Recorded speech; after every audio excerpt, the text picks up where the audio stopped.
Hello student, कैसे हो आप सभी लोग। आशा करता हूं कि आप सभी लोग अच्छे होंगे और स्वस्थ होंगे। आज हम जानने वाले हैं एसएससी सीजीएल 2025 के जो एग्जाम में क्वेश्चन आए थे मैथमेटिक्स के, वो क्वेश्चन कौन कौन से थे और उनको हम सोल्व कैसे करते हैं बच्चे। ठीक है बच्चों, तो स्टार्ट करते हैं। तो इसे क्वेश्चन में दे रखा है हमें, ए किसी काम को कितने दिन में करता है, हमारा 8 दिन में करता है, और बी उस काम को 16 दिन में काम करता है। ठीक है, और दोनों जो है काम बारी बारी से काम करते हैं। तो काम ए शुरुआत करता है, तो काम जो होगा टोटल कितने दिन में समाप्त होगा। ऐसे क्वेश्चन को सोल्व करने में सबसे पहले करना क्या होता है, ये हमारा ए मान लीजिए, इसको क्या मान लीजिए आप, बी मान लीजिए। तो ए जो कर रहा है किसी काम को कितने दिन में समाप्त कर रहा है बच्चे, 8 दिन में कर रहा है। बी उसे कितने दिन में समाप्त कर रहा है बच्चे, 16 दिन में काम कर रहा है। दोनों का 8 का और 16 का टोटल वर्क मान लेंगे बच्चे, कितना आ गया, 16 हो गया हमारे पास। 8 से 16 कितनी बार कटेगा, 2 बार कटेगा। 16 से 16 कितनी बार कटेगा, 1 बार काम करेगा, 1 बार कटेगा। इसका मतलब ए जो है एक दिन में कितना काम करता है, 2 काम करता है। बी एक दिन में कितना काम करता है, 1 काम करता है। ए और बी दोनों मिलाकर एक दिन में कितना काम करते हैं बच्चे, 3 काम करते हैं। तो इस 3 से हम 16 को डिवाइड करेंगे, इस 3 से 16 को डिवाइड करेंगे। इसका मतलब है 3 पंजे 15 पर चलेगा और रिमाइंडर कितना बचेगा बच्चे, 1 आएगा। इसका मतलब है ए ने कितने दिन काम करा, 5 काम करा, और बी ने कितने दिन काम करा, उन्होंने भी 5 करा। इसका मतलब बारी बारी से करने का मतलब बच्चे, जैसे ए पहले ए काम पर कौन जाएगा, ए जाएगा, उसके बाद कौन जाएगा, बी जाएगा, ऐसी ए जाएगा, फिर बी जाएगा। इस प्रकार से वो काम कर रहे हैं हमारे पास। ठीक है बच्चे, तो इसका मतलब ए ने क्या दिन काम करा, 5। तो 1 2 3 4 और एक ये 5, और 5 दिन ही किसने काम करा, हमारा बी ने काम करा हमारे पास। इन जोड़ेगा तो कितना आएगा, 5।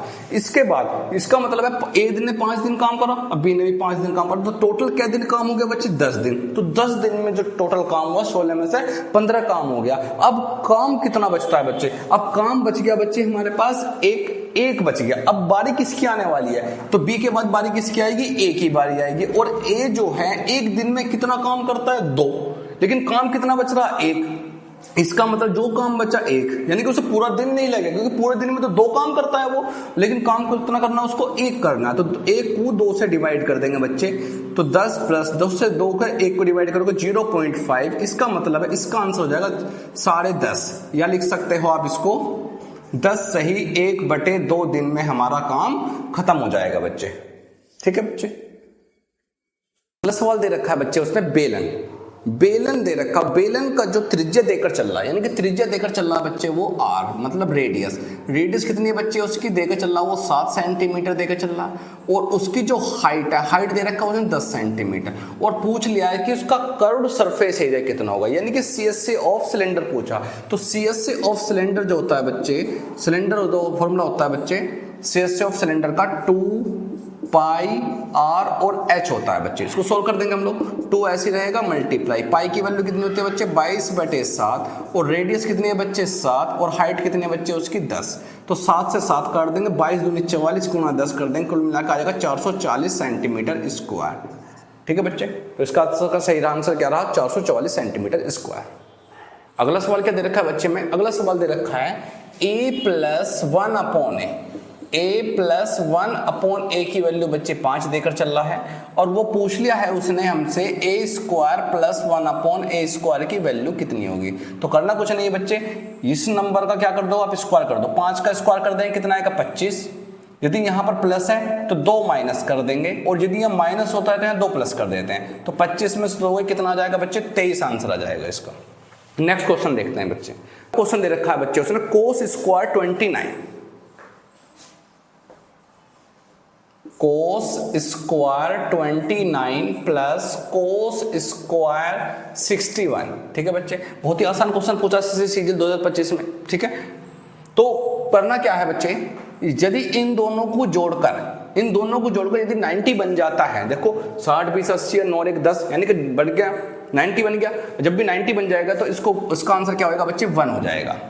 आप जोड़कर देख लेना कि जोड़कर कितना बन रहा है बच्चे। ठीक है, नेक्स्ट क्वेश्चन देखते हैं। अगला सवाल बहुत ही आसान सवाल है बच्चे। क्वेश्चन में दे रखा 844 मीटर की एक बेलनाकार दौड़ में ए और बी एक ही बिंदु से एक ही समय पर एक ही दिशा में 6 मीटर प्रति सेकंड और 12 मीटर प्रति सेकंड की गति से दौड़ना शुरू करते हैं, तो वे पहली बार कितने समय बाद मिलेंगे। ये क्वेश्चन पूछा है, ये क्वेश्चन आया 12 सितंबर 2025 एसएससी सीजीएल में आया क्वेश्चन। ठीक है, तो 2 व्यक्ति दौड़ रहे हैं बच्चे, एक हमारे पास वृत्ताकार है बेटा, वृत्ताकार मैदान है हमारे पास, और ये जो पूरा जो है ये दे रखा है बच्चे कितना 840 मीटर का ट्रैक है पूरा का पूरा। 840 मीटर का ट्रैक है और यहाँ पर दो व्यक्ति दौड़ना चाह रहे हैं। एक व्यक्ति ए दौड़ना चाह रहा है, ए की जो स्पीड है वो कितने 6 मीटर प्रति सेकंड है हमारे पास, और जो बी है, बी की जो स्पीड है वो है बच्चे कितनी 12 मीटर प्रति सेकंड, ठीक है। और दोनों जो है एक ही डायरेक्शन में दौड़ने जाना है, तो वो कितने समय बाद जो है उसी पॉइंट पर मिलेंगे, ये कहना चाह रहा है। तो बेटा समय पूछना चाह रहा है, तो समय बराबर होता है दूरी बटे 4, तो यानी पूरी डिस्टेंस कितनी रहेगी 840 रहेगी, ओके। जब दोनों व्यक्ति एक ही डायरेक्शन में जाते हैं तो उस समय जो इन दोनों का अंतर ले लेते हैं, और यदि अपोजिट की तरफ जाते हैं तो वहां पर प्लस हो जाता है बच्चे, ठीक है। एक ही डायरेक्शन में जाने तो 12 और 6 का अंतर कितना आएगा 6 आएगा, और 6 से इसको डिवाइड कर देंगे तो कितना आएगा 14 × 84 140, तो इसका 140 सेकंड सही आंसर रहेगा बच्चे, ठीक है बच्चों। अगले क्वेश्चन पर चलते हैं। अगला क्वेश्चन और भी आसान है बच्चे। क्वेश्चन देखा, एक दुकानदार अपने माल को क्रय मूल्य पर बेचने का वादा करता है, लेकिन वह 1 किलोग्राम के बदले 870 ग्राम के गलत वजन का प्रयोग करता है, ठीक है। बेईमान दुकानदार वाला क्वेश्चन करना क्या है बच्चे, बेईमान दुकानदार में कुछ नहीं करेंगे, फॉर्मूला लगाएंगे ये वाला सही माइनस गलत और अपॉन में गलत और इनटू में क्या आएगा बच्चे 100 आ जाएगा, ठीक है। और यदि आंसर आपका प्लस में आया तो आपको लाभ हो जाएगा, और यदि माइनस में आएगा तो आपको हानि हो जाएगी। सही का मतलब तोलना कितना होता है, यानी कि 1 किलोग्राम में कितने ग्राम होता है 1000, यानी कि सही उसको तोलना था बच्चे 1000 ग्राम तोलना था, लेकिन उसने तोल दिया कितना, 1 किलो की जगह कितना दे रहा है वो आपको 870 ग्राम दे रहा है बच्चे, कितना दे रखा है 870 ग्राम दे रखा, और बटे में क्या लिखेंगे बच्चे गलत लिख लेंगे 870, और इनटू में क्या लगा लेंगे बच्चे 100 लगा लेंगे। तो 1000 में से आपका 870 माइनस कर लेंगे तो बच्चे कितना आएगा 130, अपॉन में क्या आएगा 870, और ये आपका 100 हो गया, तो आप कैंसिल आउट कर सकते हो, तो 0 से आप 0 काट सकते हो, इसकी मल्टीप्लाई इसमें करो तो कुल मिलाकर आपका बनेगा ये 1300, और 1300 को यदि मैं 87 से बच्चे डिवाइड करता हूं तो ऑप्शन में हमें दे रखा 13, 14, 11.11 और 15.11 दे रखा है हमें बच्चे। तो यदि इसको डिवाइड करोगे तो बच्चे 87 से एक बार चलेगा 87, एकम 87 हमारा, और फिर ये चलेगा 8 चौक 32, यानी कि 14.9 के आसपास चलेगा, यानी कि ऑप्शन बी रहेगा इस क्वेश्चन का सही आंसर बच्चे, ठीक है। डिवाइड कर सकते हैं आप लोग। अगला क्वेश्चन देखते हैं। हाँ भाई देखो, अगला क्वेश्चन क्या दे रखा है, एक कार जो है दिल्ली से आगरा जा रही है, 40 किलोमीटर प्रति घंटा की गति से जाती है और 60 की स्पीड से वापस आती है, तो पूरी यात्रा के दौरान उसकी औसत गति कितनी है बच्चे, यानी कि औसत गति पूछ लिया भैया, बहुत आसान सवाल है। औसत गति भाई, औसत गति यानी कि औसत गति कह सकते हैं या औसत चालन, एवरेज स्पीड का फॉर्मूला होता है बच्चे 2xy अपॉन में लिख देंगे बच्चे x + y। x का मतलब है जितने की स्पीड से जा रहा है, y का मतलब जितने की स्पीड से वो वापस आ रहा है। कितने की स्पीड से गया बेटे 40 की स्पीड से गया है और 60 की स्पीड से आया, तो 2 × x की जगह क्या लिख देंगे 40, y की जगह क्या लिखेंगे 60, और अपॉन में 60 और 40 को जोड़ देंगे कितना आएगा 100, 2 0 से 2 0 काट सकते हो आप लोग, 6 चौक 24 और 24 दूनी 48, तो 48 किलोमीटर प्रति घंटा, यानी कि उसकी जो एवरेज स्पीड रही बच्चे वो कितनी रही 48 किलोमीटर प्रति घंटा उसकी क्या होगी स्पीड होगी कार की, ठीक है बच्चे। नेक्स्ट क्वेश्चन देखते हैं। क्वेश्चन में क्या दे रखा है, 11 संख्याओं का औसत कितना है 50 है, पहली 6 संख्याओं का औसत 49 है और अंतिम 6 संख्याओं का औसत कितना है 52 है, तो छठी संख्या बताओ क्या है। तो करना क्या है आपको, 11 संख्याओं का औसत कितना है भाई 50 है, 11 संख्याओं का जो एवरेज है वो क्या दे रखा 50, तो 11 संख्याओं का योग निकाल लो पहले। तो 11 संख्याओं को योग निकालने के लिए 11 की गुणा 50 पे कर देंगे, कितना है 550 हो जाएगा, 11 पंजे 55। फिर क्या दे रखा, पहली 6 संख्याओं का औसत कितना है बच्चे, पहली 6 संख्याओं का औसत कितना 49 है हमारे पास, तो इनकी इसकी मल्टीप्लाई करोगे इसमें कितना आएगा बच्चे 294 हो जाएगा। और जो लास्ट की 6 संख्या हैं उनकी लास्ट की 6 संख्याओं का जो औसत देकर चल रहा है बच्चे वो देकर चल रहा है 52 है हमारे पास, तो मल्टीप्लाई कर देंगे बच्चे इस केस में भी 6 दूनी 12 का 2 का 6 पंजे 30 और 1 31, कुल मिलाकर छठी संख्या पूछ लिया रो आपसे। तो करना क्या है आपको, सबसे पहले इन दोनों को जोड़ देंगे आप लोग, 4 और 2 कितना हो जाएगा 6, 9 और 1 10 के 0, 3 2 5 और 1 6, 606 में से जो ये नंबर निकल कर आए इनको आप माइनस कर दीजिए, हम लोग इनको माइनस कर देंगे, कितना आएगा हमारे पास 6, 10 में से 5 1 5, यानी कि जो छठी संख्या होगी बच्चे वो हमारे पास क्या होगी 56 होगी। तो इस क्वेश्चन का सही आंसर रहेगा ऑप्शन ए 56 आंसर, ठीक है बच्चे। नेक्स्ट क्वेश्चन देखते हैं जो बेटा वो है हमारा सिंपल इंटरेस्ट का, सीजीएल में आया ये भी, ठीक है। तो क्वेश्चन देखा 5 वर्षों कोई जो राशि है वो 5 साल में 10,000 हो जाती है, भाई 5 साल में कितनी होगी बच्चे हमारे पास, 5 साल में हो गई 10,000 हो गई, ठीक है। और 7 साल में कितनी हो गई, वो 7 साल में कह रहा है 10,800 हो जाती है, ठीक है। और पूछना चाह रहा है कि वार्षिक ब्याज की दर कितनी होगी बच्चे, तो रेट ऑफ इंटरेस्ट पूछना चाह रहा है। तो रेट ऑफ इंटरेस्ट में करेंगे क्या, सबसे पहले इनका अंतर निकाल लेंगे। इनका अंतर आएगा 10,800 में से 10,000 माइनस कर लेंगे, कितना आएगा हमारा 800 रुपये आएगा बच्चे, ठीक है। और इनका अंतर निकालेंगे 7 और 5 का अंतर आएगा 2, यानी कि 2 बराबर कितना आएगा 800, 2 में यानी कि 800 हो रहे हैं। तो इसका मतलब 1 वर्ष का ब्याज निकल कर आएगा, 2 से इसको भाग करेंगे 800 को, कितना आएगा 400। ये जो निकल कर आता है बच्चे, ये निकल कर आता है, याद रखना आपको, 1 वर्ष का SI। तो 1 वर्ष का जो सिंपल इंटरेस्ट जो रहा बच्चों, वो क्या रहा हमारा 400 रहा, ठीक है। 1 वर्ष का ब्याज 400 रहा, तो यहां से निकाल सकते हो या इससे निकाल सकते हो, कोई से निकाल लो आप। तो क्या करेंगे, जब 1 वर्ष का ब्याज 400 रुपये है तो 5 साल का ब्याज 4 पंजे 20, 2,000 रुपये रहा, ठीक है। तो कोई धनराशि उसने बोला था कि 5 साल में 10,000 हो गए, इसका मतलब ये उसने अमाउंट देकर चला उसने। तो 10,000 में से 2,000 माइनस कर लेंगे तो कितना निकल कर आएगा हमारा 8,000। ये जो 8,000 निकल का, ये बच्चे क्या निकल का, हमारे पास P निकल कर आ गया, यानी कि मूलधन होगा। यदि मूलधन पूछेगा तो 8,000 होगा, 1 वर्ष का ब्याज पूछेगा तो 400 रुपये हो गया। लेकिन क्वेश्चन हमसे पूछा रेट ऑफ इंटरेस्ट, तो रेट ऑफ इंटरेस्ट का फॉर्मूला क्या होता है बच्चे, R बराबर 100 इंटू I अपॉन में P इंटू T होता है बच्चे। ये अप्लाई कर दीजिए बस आप। तो R is equal to 100 into I का मतलब ब्याज रख लेंगे बच्चे। 1 वर्ष का ब्याज कितना रुपये आया, 400 रुपये, अपॉन में इंटू T का मतलब टाइम हो गया बच्चे 1 वर्ष का ब्याज यानी कि 400 रुपये। P, और P की वैल्यू कितनी बच्चे हमारे पास आया निकल कर 8,000 रुपये। तो यहाँ 8,000 लिख देंगे हम लोग, सोल्व कर देंगे इसको। 3 जीरो से हमारे 3 जीरो उड़ा सकते हो आप लोग आराम से। 4 से हमारा ये कट जाएगा, 4 दूनी 8 और 2 से 10 कट जाएगा, 2 पंजे 10। कुल मिलाकर रेट ऑफ इंटरेस्ट जो रहा बच्चे 5% रहा। तो इस क्वेश्चन को हम इस प्रकार से सोल्व कर सकते हैं। इसमें आप ब्याज भी निकाल सकते हो 1 वर्ष का, मूलधन भी निकाल सकते हो, आपसे दर भी निकाल सकते हो, कुछ भी निकाल सकते हो। अगला क्वेश्चन करते हैं। सवाल दे रखा बच्चे, उसने हमें एक वस्तु को 1170 रुपए में बेचने पर एक व्यक्ति को 10% की हानि होती है और 20% का लाभ कमाने के लिए इस वस्तु को किस मूल्य पर बेचना होगा। यानी कि विक्रय मूल्य देकर चलता, और विक्रय मूल्य यदि पूछता है तो करना कुछ नहीं बच्चे, तो करना क्या है, कितने रुपए में बेच रहा है उसको, 1170 रुपए में बेच रहे हैं, ठीक है। 1170 रुपए में बेचने चाह रहा है वो, बेचेंगे तो मुझे कितने परसेंट की हानि हो रही है, 10% की हानि हो रही है। जो भी पहला परसेंटेज होगा वो नीचे लिखने का, मल्टीप्लाई करके 10% की हानि हो रही है तो यहाँ लिख देंगे बच्चे 90, 100 में से 10 माइनस करके। हमें कितने का लाभ चाहिए, हमें 20% का लाभ चाहिए। जितने का लाभ चाहिए तो उसमें जोड़ के लिख देंगे, वो ऊपर लिखना आपको। बस याद रखने वाली बात क्या है, यदि पहला परसेंटेज रहेगा वो नीचे लिखेंगे और जो लास्ट वाला परसेंटेज है वो ऊपर लिखेंगे। लाभ है तो जोड़ के लिख दो, हानि है तो घटा के लिख दो। ओके, सोल्व कर देते हैं बस इसको। 0 0 काट सकते हैं हम इसको, और 9 से इसे काटेंगे, 13 निम्मा 117 मल्टीप्लाई कर देंगे, 3 दूनी 6। यूनिट डिजिट लास्ट में 6 होना चाहिए। तो यूनिट लास्ट में जो डिजिट है बच्चे वो हमारा ऑप्शन ए में ही है हमारे पास, यानी कि इस क्वेश्चन का सही ऑप्शन रहा, आंसर जो रहा ऑप्शन ए रहा बच्चे, ठीक है। अगला क्वेश्चन करते हैं। अगला क्वेश्चन बच्चे वो हमें दे रखा परसेंटेज से रिलेटेड। क्या दे रखा, एक व्यक्ति अपनी आय का 75% खर्च करता है।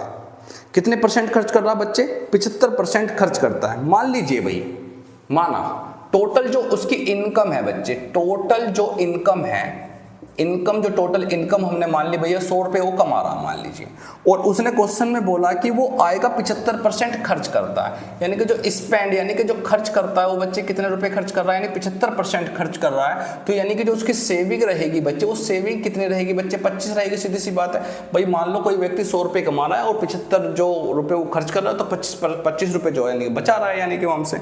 और फिर क्वेश्चन में क्या बोला उसने, अब उसने बोला है यदि उसकी आय में 20% की वृद्धि होती है, भाई उसकी जो नई इनकम है, जो न्यू इनकम हो जाएगी उसकी, यानी कि उन्होंने 20% की वृद्धि कर दी है, तो नई इनकम 100 की जगह कितनी हो जाएगी बच्चे, 120 हो जाएगी।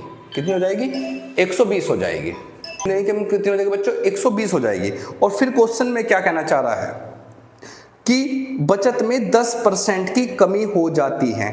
तो बचत कितनी होती है बच्चे, बचत जो हो रही थी पहले 25 हो रही थी, अब इसका 10% निकाल दो। इसका 10% कैसे निकाल लोगे, 25 का 10% यानी कि इसके 2.5 रुपये, इसमें से 25 में से 2.5 रुपये घटा लो, यानी कि जो न्यू सेविंग जो निकल कर आई बच्चे, वो 25 में से 2.5 घटाएंगे तो बच्चे कितना आएगा, 22.5 आ गया हमारे पास। नई सेविंग ये होगी, नई इनकम ये आ गई। क्वेश्चन में अब क्या पूछना चाह रहा है, तो उसके खर्च में कितने प्रतिशत की क्या हुई है, क्वेश्चन में पूछना चाह रहा है कि वृद्धि कितनी हुई है हमसे, ये पूछना चाह रहा है। तो भाई खर्च में कितने प्रतिशत की वृद्धि हो जाएगी? तो एक बात बताइए तुम मुझे, नई इनकम इतनी थी और नई सेविंग इतनी आ गई हमारे पास, तो 120 में से 22.5 को जो है हम लोग घटा लेंगे। जब घटाएंगे तो कितना निकल कर आएगा बच्चे? वो हमारे पास वो निकल कर आएगा हमारे पास 97.5 आया निकल गया। तो नई जो हमारे पास जो नया खर्च जो निकल रहा है, न्यू जो स्पेंड होना चाह रहा है वो हमारा इतना स्पेंड होना चाह रहा है। पहले स्पेंड कितना हुआ था? पहले स्पेंड यानी कि पहले खर्च इतना हो रहा था, अब खर्च हो रहा है इतना। तो यानी कि क्वेश्चन में पूछना चाह रहा है कितने प्रतिशत यानी कि अधिक खर्च हुआ। कुछ नहीं करेंगे, 97.5 में से 75 को घटा लेंगे हम लोग। जब घटाएंगे तो कितना निकल कर आएगा बच्चे?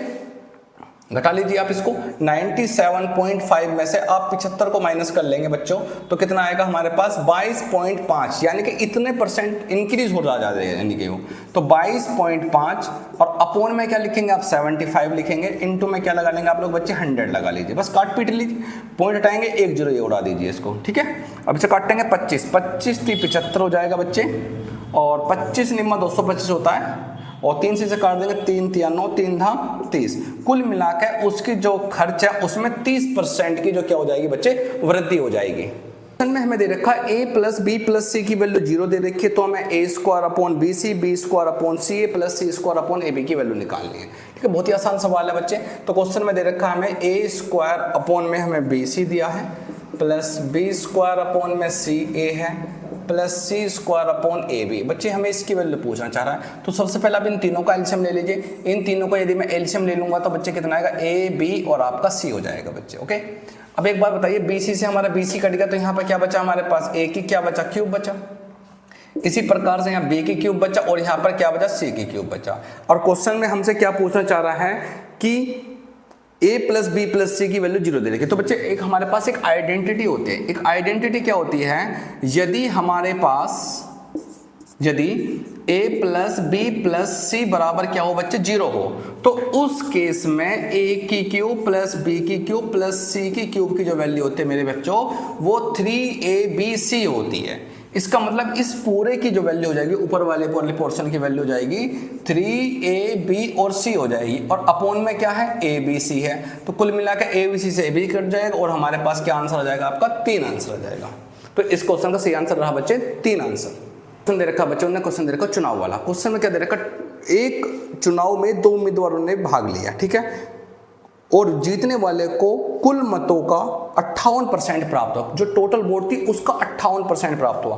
तो करना कुछ नहीं है, टोटल जो वोट हमने मान ली बच्चे, टोटल वोट हमने मान ली, कितनी मान ली? 100% मान ली भाई, ठीक है। तो जीतने वाले को कितने मिले बच्चे? 58% मिल रहे हैं। तो जो हारने वाले हैं बेटा, 100 में से 58 को घटाएंगे कितना आएगा? 42%। तो हारने वाले को कितने मिले? 42 मिले।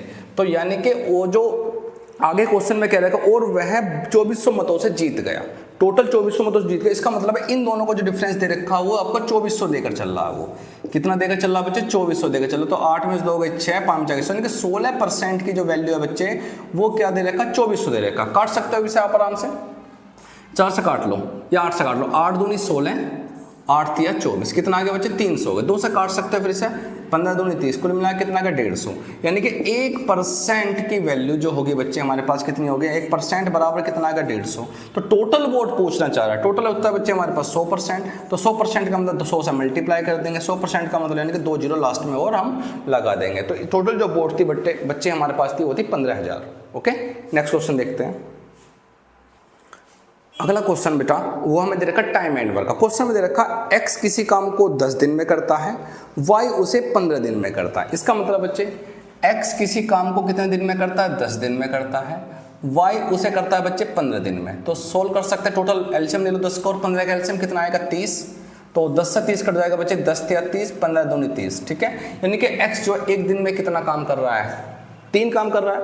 y एक दिन में कितना काम करता है? 2 दिन में 2 काम करता है। यानी कि x और y इनकी जो इफिशियंसी एक दिन में कितनी हो जाएगी? कार्य क्षमता जो दे रखी है वो बच्चे 3 है, इसकी कितनी है? 2 है इसकी। ओके, तो इनको जो टाइम जो लगेगा उल्टा हो जाता है, इसका टाइम रिवर्स हो जाता है, यानी इनवर्स प्रोपोर्शनल होता है, यानी कि 2 रेशो आपका 3 हो जाएगा। क्वेश्चन में हमें क्या देकर चल रहा है उनसे? ओके, क्वेश्चन में देकर चल रहा है बच्चे उनसे, उन्हें कुल 5,000 रुपये मिलते हैं। किन्हें मिलते हैं? दोनों को मिलते हैं 5,000 रुपये मिलते हैं। इसमें x का हिस्सा कितना है? दोनों को मिलाकर, यानी कि 5000 मिले, 3 और 2 5, यानी कि 5 बराबर कितने मिल रहे हैं आपको बच्चे, 5000 रुपए मिल रहे हैं। तो यानी कि एक बराबर कितना आएगा, 5 से डिवाइड कर दो, कितना आएगा, 1000 हो गया।